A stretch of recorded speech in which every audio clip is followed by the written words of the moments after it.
नमस्कार, स्वागत है आपका एनएमएफ न्यूज में। मैं हूं आपके साथ शबनम। पाकिस्तान दाने दाने के लिए मोहताज हो गया है, ना खाने को बचा है ना पीने को बचा है।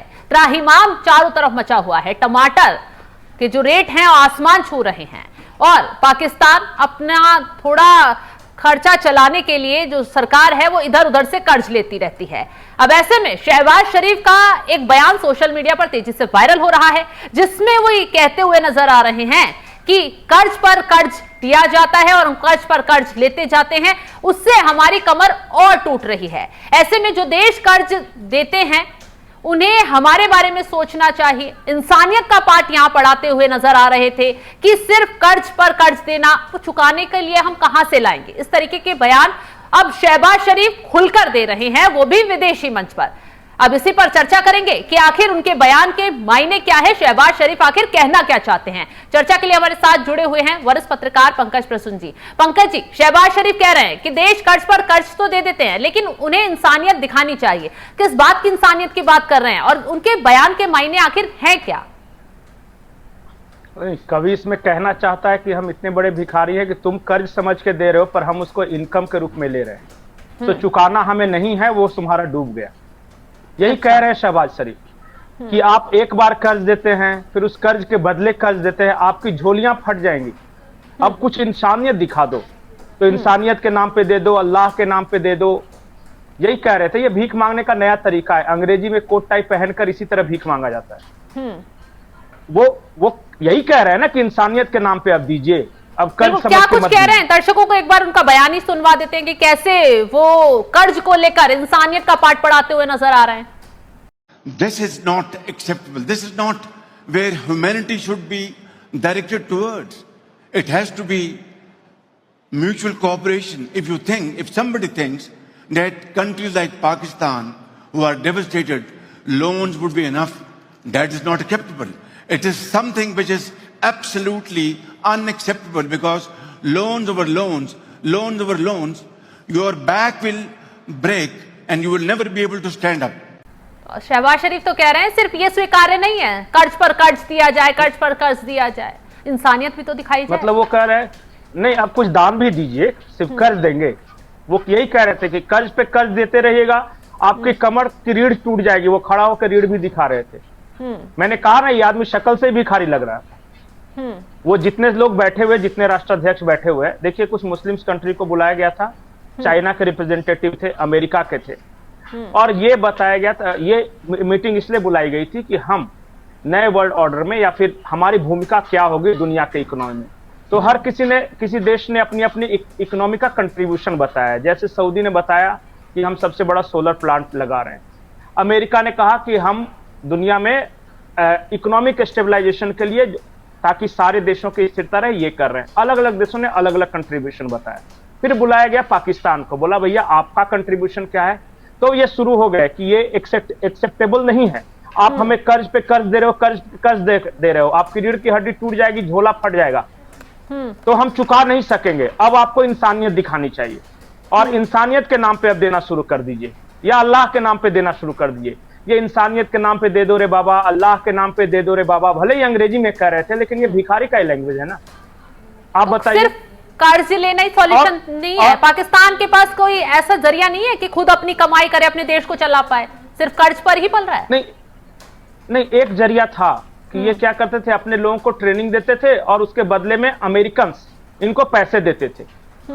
शुरुआत में जब पाकिस्तान चला कैसे, देखिए पाकिस्तान के पास कोई बहुत बड़ी इंडस्ट्री नहीं है, इस बात को याद रखिए। वो ये ऐसा नहीं कि नूडल्स, जूता, मोजा, ये सब जो आर्मी वाले बना रहे, उसको छोड़ के कोई बहुत बड़ी इंडस्ट्री नहीं है। जब आजादी मिली थी इनको, तो सिंधु नदी के किनारे जो भी एरिया है वो बहुत फर्टाइल था, तो एग्रीकल्चर इनका मेन सोर्स ऑफ इनकम था। और एग्रीकल्चर रिलेटेड इंडस्ट्रीज थी, जैसे शुगर इंडस्ट्री हो गई, कॉटन इंडस्ट्री हो गई, मतलब कपड़े। और ये उस वक्त क्या होता था कि आजादी के पहले भारत के साथ इनका व्यापार होता, तो ये चीनी और कॉटन देते थे, बदले में सारी चीजें हम इन्हें देते थे। फिर इनको चुल मची और इनको लगा कि ये इस्लाम का एक बार पताका लहराना चाहिए, तो क्या होगा, ये व्यापार बंद हो गया कुछ दिनों तक। उसके बाद अमेरिका ने इन्हें शह दिया, अमेरिका पैसे देता था, बदले में ये अपने लोगों को मरने के लिए भेजते थे। ये मैं रशिया के खिलाफ जो अफगान वार जो कह रहा हूं, उसके समय में तो लोग मरे, इनको पैसे मिलते रहे तो कुछ और चल गया कुछ दिन देश। फिर अमेरिका चला गया, फिर ये भिखारी हो गए। फिर क्या किया कि कुछ दिन तक सऊदी से ये भीख मांगते रहे कि इस्लाम के नाम पे दे दो, सऊदी से। तो सऊदी ने कुछ दिन तक इनको पाला। बदले में ये क्या करते थे, अपने फौजियों को, अपने सैनिकों को सऊदी की तरफ से लड़ने के लिए भेजते थे। फिर सऊदी भी दे दे के परेशान हो गया। फिर इन्होंने चाइना को पकड़ा कि देखो भारत तुम्हारा दुश्मन है कि नहीं। तो चाइना ने कहा है, तो तुम क्यों लड़ रहे हो, हमें लड़ने के लिए भेजो ना, बदले में हमें पैसे वैसे कुछ दे दिया करो। बाद में इन्होंने चाइनीज को समझाया कि इंडिया तुम्हारा दुश्मन है, तो हमारा इस्तेमाल क्यों नहीं कर लेते इंडिया के खिलाफ। तो चाइना ने कहा कि सिर्फ तुम्हारा इस्तेमाल नहीं करेंगे, बदले में हमें और कुछ चाहिए। तो बोला कि पीओके पर इंडिया की नजर है, वो वापस ले लेगा, तो एक काम करो, पीओके पे अपनी फौज लगा दो तुम। बोले ठीक। उसके बाद बोला और क्या चाहिए, बोला कि हमें समंदर चाहिए। तो ठीक है, ग्वादर ये वो पोर्ट बना लो, और जितना भी रास्ते में जमीन है सब तुम्हारी, 90 साल के लीज पे। और कुछ चाहिए, तो इसके बदले इसको पैसे मिलते रहे। 2-4-10 साल वो भी चला। अब चाइनीज भी परेशान, लेकिन बिल्ली के भाग से छीका टूटता है। 9/11 हो गया था बीच में। हाँ। तो फिर अमेरिकन को आना पड़ा तालिबान को खत्म करने के लिए, तो इनको फिर पैसे मिलने लगे। फिर इकोनॉमी अच्छी हो गई, तो फिर कहने लगे कि परवेज मुशर्रफ बड़ा बढ़िया शासक है, कि देखिए उसके समय में कितने पैसे आते थे। अमेरिका चला गया, फिर हालत भिखारी। फिर चाइना के पास गए कि भाई हम समंदर से गहरे, हिमालय से ऊंचे दोस्त हैं। फिर वहां अब क्या हुआ कि अब तो युद्ध भी नहीं हो रहा है कहीं, और कोई देने के लिए तैयार ही नहीं। तो इनकी आर्थिक स्थिति बड़ी गड़बड़ाई हुई। तो युद्ध करने के लिए गिदड़ भभकी तो लगातार दी जा रही है। कभी अफगानिस्तान से पंगा लेने बैठ जाते हैं, कभी भारत को आंख दिखाने बैठ जाते हैं, कभी बांग्लादेश पहुंच जाते हैं भड़काने के लिए। ये पैसे के लिए कर रही है। ये इनको बहुत अच्छा लगा कि भारत ने इनको मारा पीटा ऑपरेशन सिंदूर में, थोड़ा बहुत मार खाए तो थोड़ा बहुत पैसा मिला अमेरिका से। तो फिर रो क्यों रहे अब थे? अमेरिका को ये नहीं, रो नहीं रहे थे ये तो बकायदा खुश थे। ये तो चाहते हैं कि भारत 2-4 बार और इनको मारे। क्या होगा, 2-4-10 हजार आदमी मर गया तो बाकी के लिए तो पैसे का इंतजाम हो जाएगा। तो इन अमेरिका से, वर्ल्ड बैंक से दिलवा दिया अमेरिका। $2 बिलियन वर्ल्ड बैंक से मिला, $4 बिलियन इंटरनेशनल मॉनेटरी फंड से मिला। अब ये कह रहे हैं कि सब चंगा सी। तो ऑपरेशन सिंदूर के बाद इन्होंने अमेरिकन को कन्विंस किया कि देखो तुम्हारी दुश्मनी किससे है। तो बोले हमारा एक कंसर्न ईरान है, दूसरा कंसर्न हम चूंकि तालिबान फिर से वहां वापस आना चाहते हैं, बगराम एयरबेस, और तीसरा चाइना हमारा कंसर्न है, चौथा जो है वो इंडिया हमारा कंपटीटर बन रहा है। तो बोले एकदम परफेक्ट है जी, ये जितने देशों का नाम गिनाया ना सबके बीच में तो हम हैं, तो हमारा जो इस्तेमाल करना है कर लो। अफगानिस्तान से लड़ना चाहते हो, तो अमेरिका ने कहा कि कैसे बगराम आएगा। बोला आप घबराओ मत, हम अफगानिस्तान से युद्ध कर लेते हैं। नहीं, हम अफगानिस्तान से युद्ध करते हैं, और आप पंचायती करने में या झगड़ा छुड़वाने के चक्कर में यहाँ के बैठ जाओ कि भाई दोनों बहुत लड़ रहे हैं, अब हम ही झगड़ा छुड़वाएंगे, तो बगराम पे आप बैठ जाओ आके। बोले ईरान, बोला ईरान का तो आप चिंता मत करो, सारा हमारा एयरबेस आपका, आप मेरे इलाके से घुस के मारो, सुविधा होगी। और इस चक्कर में बलूचिस्तान में आपके सैनिक रहेंगे, तो जो हमें मारे बलूच, उससे भी हमें राहत मिल जाएगी। बोला चाइना का क्या किया जाए। अरे चाइना का तो आप चिंता मत करो, उसका सारा न्यूक्लियर वेपन्स तो सिंजियांग प्रांत में है। एक काम करो, आप वखान कॉरिडोर में आके एक अपना एयरबेस बना लो आप। बोले ठीक। हाँ, और भारत के बारे में तो कहो ही नहीं, भारत से तो हम हमेशा लड़ने के लिए तैयार हैं, और उसी के लड़ाई पे तो हमारा कंट्री का अस्तित्व है। तो एक काम करो कि आपको क्या चाहिए, भारत में आतंकी भेज के मारने हैं। बोला नहीं नहीं नहीं, बोला ऐसे में तो तुम मार खा जाते हो, तुम ऐसा कुछ करो कि भारत के डिस्टर्ब हो जाए। तो भारत को डिस्टर्ब करते रहेंगे, बस हमें, आप तो जानते हैं मालिक, थोड़ा पैसा वैसे देते रहिए। तो बोला अच्छा ठीक है, मेरा एक परिवार का क्रिप्टो करेंसी का बिजनेस है, वो असीम मुनीर को इंगेज कर देते हैं उसमें। बाकी तो बोला मेरा एक और भिखारी भाई है शहबाज शरीफ, जिसको हमने प्रधानमंत्री बना कर रखा है, इसको भी कुछ दे दीजिए। तो ठीक है, इसके परिवार का क्या क्या बिजनेस है। ट्रंप ने कहा कि ठीक है। फिर ट्रंप ने तब दावत पे बुलाया कि अब आके दोनों नाश्ता चाय पानी करो और अब जाओ। ये है पाकिस्तान। तो यही वजह है कि डोनाल्ड ट्रंप इतना बड़े भाई बनकर बार बार पुचकारते हैं कि देखो इन दोनों के बीच युद्ध हुआ, हमने रुकवाया, कैसे विमान गिराए गए भारत के, यही वजह है। नहीं नहीं नहीं, देखिए वो पुचकारता जो है वो आपने सही शब्द इस्तेमाल किया, भाई गलत शब्द है। अच्छा। भाई को पुचकारा नहीं जाता, पुचकारा उसको जाता है जिसके सामने हड्डी फेंकी जाती है। असीम मुनीर को वही हड्डी चटाने ही तो बुलाए थे व्हाइट हाउस में, और एक बार ये गया, दूसरा कहा कि एक बोटी प्रधानमंत्री को ही फेंक दो। बोले तुम लोग फिर आ गया यार, लो दोनों को एक एक बोटी फेंक दिया। तो वो इसको जो बोलते हैं ना पुचकारना शब्द, डोनाल्ड ट्रंप के दोनों पालतू, वो कहेगा भौंकना है, तो जी मालिक किसकी तरफ भौंकना है, इंडिया की तरफ, चाइना की तरफ, अफगानिस्तान की तरफ या ईरान की तरफ? तो नहीं, फिलहाल आप अफगानिस्तान की तरफ भौंको।